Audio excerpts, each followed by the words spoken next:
In a day, I spend about like 6 to 8 hours on social media. Like, when I was younger, I would spend most of my days on social media, probably like above 12 hours. But like now that I'm like a little bit older and like I would like go on it like about like 3 to 5 hours a day. Probably 5 to 7 hours. Every day a lot. It is a big distraction for me. I have a app called Opal on my phone that lets me know like how long am I using it, and like 2 hours probably. Normally, around summertime, spending like 12, 16 hours a day on social media.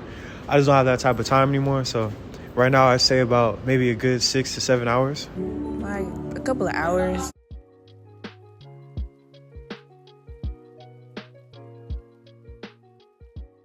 I think it's played a big part of how we communicate. I think people are now a lot more focused on like what they're putting out, how people on the outside see them based on their social media pages. Yeah. social media is very distracting for us as humans because like we get distracted by it with our schoolwork, our professional work, our jobs. It can affect the way we think. It can impact us spiritually, mentally, and emotionally, sometimes physically too. I think it's gotten better for communication, but I still feel like there's a lot of miscommunication because you don't really know how the person is saying it. I think that it has both positively and negatively affected the way that we communicate.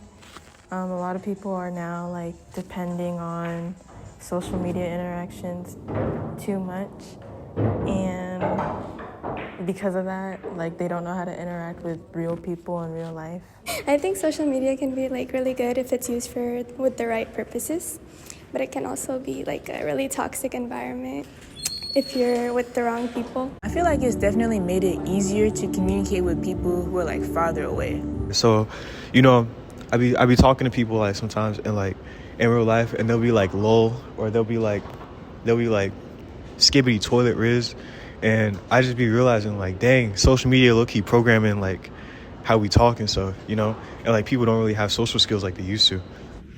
I don't think it's necessarily been positive or negative, but I think it's played a big impact, and it's just changed it a lot overall, and it's changed like most of the aspects of society. But now you have social media, people posting what they're dressing in, who they're with, and then you have all these other mixed opinions and people saying this and that. It's toxic. Social media is toxic as a whole.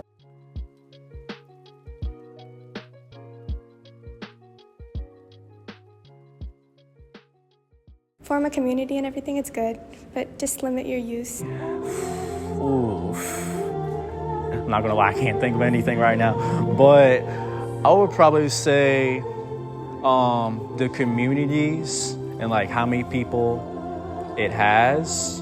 You can see like everyone that's in the community, like there's pages that has so many members, and they're using social media as a platform to voice their opinions. Like let's say something political happened.